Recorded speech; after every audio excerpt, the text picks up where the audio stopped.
Hi, it's Tanna, and welcome back to another Wellness Wednesday video. And this week, we are going to be talking about healthy boundary setting in relationships. So, the first step of this to healthy boundary setting is knowing and understanding your wants and fears and limits within a relationship. So, this may sound simple, but how often do we list out what we expect in a relationship? If you're at a loss for what you want or need, think about a past relationship and think about what made you feel safe and supported or what made it feel scary and dangerous. Now, the second step that comes with healthy boundary setting is, it can be one of the most scariest parts of a relationship, which is communicating your boundaries. And don't let the fear of judgment and conflict keep you from saying what you want and what you don't want. Because being clear and direct and specific as possible is important, especially when it comes to communicating your boundaries. Because at the end of the day, your boundaries are yours to express and to enforce. Now, another big part of this is enforcing your boundaries.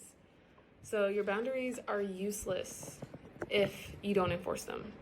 So in any relationship, boundaries will be tested, whether it's by mistake or if it's intentional. But be sure to point out when someone is crossing a boundary you've put in place. So whenever a boundary is crossed, make sure you explain how it makes you feel when those rules are ignored. And if the other person is respecting your boundaries, express your appreciation. So the last step in healthy boundary setting within relationships is recognizing that boundaries change. So while boundaries are important, they may not always be set in stone. Just as people grow and change, their boundaries will too. So people may grow more or less comfortable with certain things in the relationship as the relationship progresses. But remember, it is their choice to make. So if someone is pressured into doing something outside their boundaries, their feelings and comfort aren't taken into account. And that is when toxicity can enter a relationship. So it's important to recognize the change, enforce the boundary, and communicate the boundary. So that was all the steps that I have to help you put in place healthy boundary setting within relationships that you have within your life.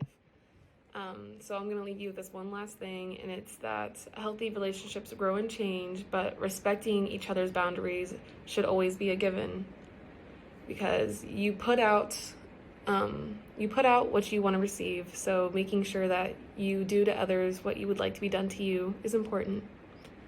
And that is it for this week, and I hope you enjoyed it. I will see you guys next Wednesday.